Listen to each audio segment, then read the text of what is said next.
For this video, we will cover episodes 11 through 13 of Season 3 of the TV anthology show Monsters from 1990. First, Episode 11, Sin-Sop, a piece where people's sins get cleansed in a very low-budget way. A reporter, Laura, wants to try and expose what she thinks is a phony faith healer and expose him as a fraud for one of her big stories for the newspaper. We meet the faith healer and he talks in an aw shucks, Southern Baptist way and goes by the name Brother Roy. What if I want to go all the way? Well, that depends on you. You see, it's kind of like dirty laundry. The bigger the load you gotta wash, the more it costs. See, I got me a meter up there just beat all. Measures the amount of sin taken in. So you charge by the pound? This episode takes on faith healers in a very monstrous way. It's more goofy. I honestly can't tell if this is supposed to be funny, since the monster is not scary, and his prosthetics bulge with every sin he takes in. And the set is so jerry-rigged, it looks like an elementary school play. But alas, maybe there is a method to their madness. They lure people in with a dirty bathtub, cheap sin scale, knowing their sin washing actually does work. They have a corpse in the attic of the house of the world's most evil man. You just need to grab his hand, and with some groaning and moaning, he deposits your sins coming out as green ooze into a bathtub, and after this, you feel cleansed. There's some bad sexual innuendo as the girls moan and groan. We get it, monsters. It's supposed to simulate an orgasm.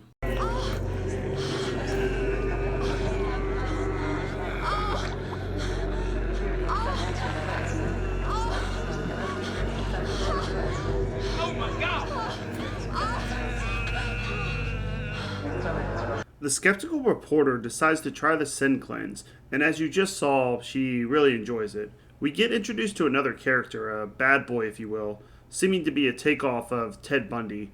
He is the serial killer Laura has reported on in her newspaper articles, named Lurch.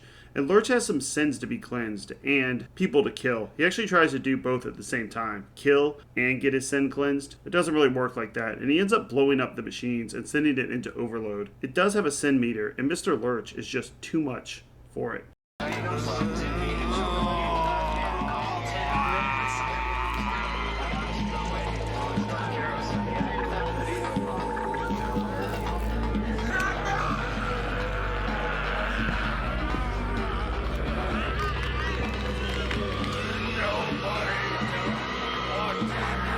I give it a 4 out of 10. I like the idea, but the execution isn't the best. It has a good rating on IMDb at 7.0, but it's not scary or funny enough. Making fun of the faith healers are fine and good. How many people have claimed to be able to heal cancer by just a touch? And this was in full force in the 80s and early 90s. But I think they should have gone more serious with this one, since the serial killer angle had some promising moments, like when he first walks in and they don't show his face, just him spinning his knife. Oh well. Christine Dunford played the skeptical reporter Laura. She is still acting today and was in the Netflix show Cowboy Bebop and has done a lot of voice acting for games like Infamous Second Son, Mass Effect 3, and Warhammer 40,000. Next up, episode 12, A New Woman. A Christmas episode that, surprise, rips off A Christmas Carol. We have a moral obligation to go through with this. Moral obligation? A moral obligation to tear down a homeless shelter so you can build a high-rise? You're talking about putting people on the street at Christmas. Nobody gets a free ride, David. You may as well know, Jessica, I'm going to ask Uncle Thomas to put a rider to the deed, stipulating that the building remain a shelter for the homeless in perpetuity. Now, you listen to me, young man. Let's get a couple of facts straight. When your uncle dies, I'll be his heir. I'll be president of the company that employs you. I'll be the owner of the building where you currently, and I emphasize the word currently, live with your charming wife, Carmen. A man is on life support and his greedy wife, Jessica, is just dying to cut the cord. He begins to have some regrets about his life and wants to turn over a new leaf. His wife, however, wants to turn a homeless shelter into a new high-rise building and get his extensive real estate portfolio. This goes on for 13 minutes. The episode does get better, but wow, it's slow. This could have been summed up in 2 minutes. A greedy wife wants to kill her husband to get his money. It's simple. Finally, after 13 minutes of her repeating the same thing over and over and being greedy and cruel and greedy, she gets visited by a ghost and they make a reference to A Christmas Carol. Jessica. Can't be. You're dead. You're dead and buried. I'm a nervous wreck. My love. No!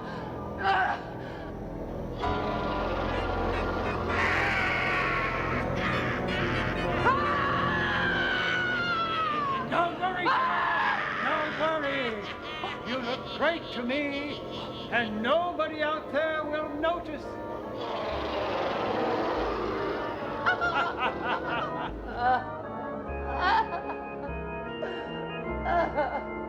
This ghost, I guess, scares her into being a better person. For how long the build-up is, the ghost sections don't last too long and the character development gets rushed. She's supposed to go from a cruel, gold-digging wife to an exemplary, giving, sympathetic woman. Instead, she just gets scared and decides to transfer some money and not cut her husband's cord. They could have done more with this. In A Christmas Carol, Scrooge is also greedy and sees the effects of his greed and how poor people live. They could have done the same thing, had a story about the homeless people she was trying to evict. There's maybe 4 minutes of decent scares in here, but overall, I don't really like it. 3 out of 10.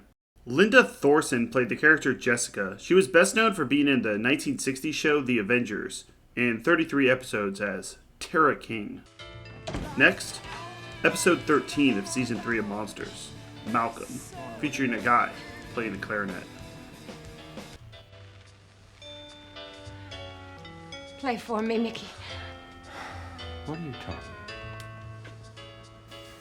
Play for me, Mickey.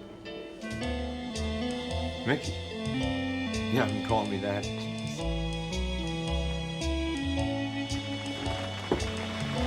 Practice.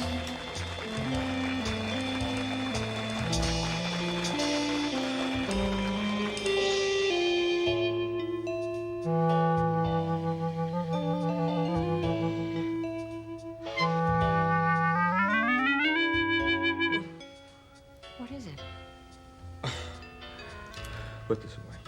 Alright, that last episode was a bit predictable and uncreative. So to make up for this, we get a David Lynch type story where someone was recreating the ending of Scarface while writing this script.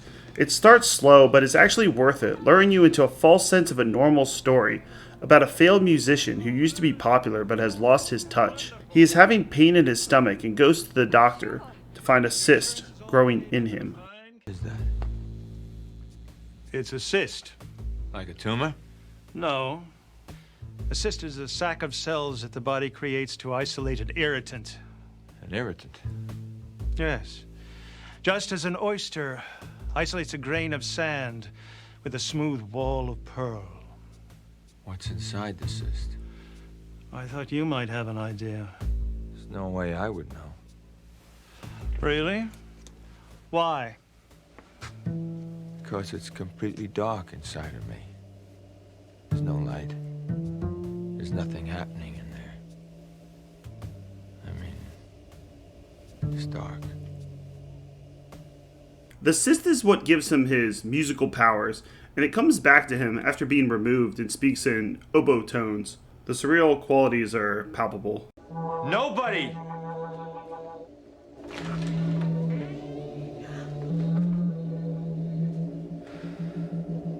What is it? Tell me. It's the thing they took out of me.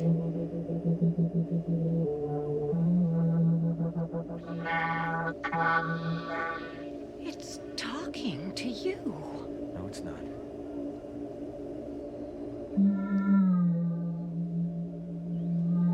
What do you want? Don't talk to that thing. Who are you? Mickey? Don't touch it!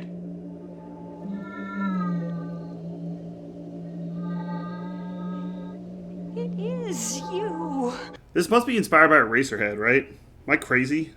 Why is it talking to him? Malcolm is genuinely creepy, as his wife actually wants him to put the monster back into his body to make him happy again and make him a good musician. I give Malcolm an 8 out of 10. It deals with a weird subject in a serious tone. It talks about the give and tug of Malcolm's two personalities, the regular boring him and the fun-loving musician who was called Mickey. It seemed to be his stage name. His wife wants Mickey back, since that's who she married, a successful clarinet player. But Malcolm just wants to be himself, even if it means being poor and boring. This ultimately takes his life, and it's deeper than at first notice. I like it a lot, and it elevates what is usually a schlocky show. Good job, Malcolm. Or Mickey. Alright, next video we will cover Household Gods for the feminists out there, and the Space Eaters for the 50s monster movie fans. Bye.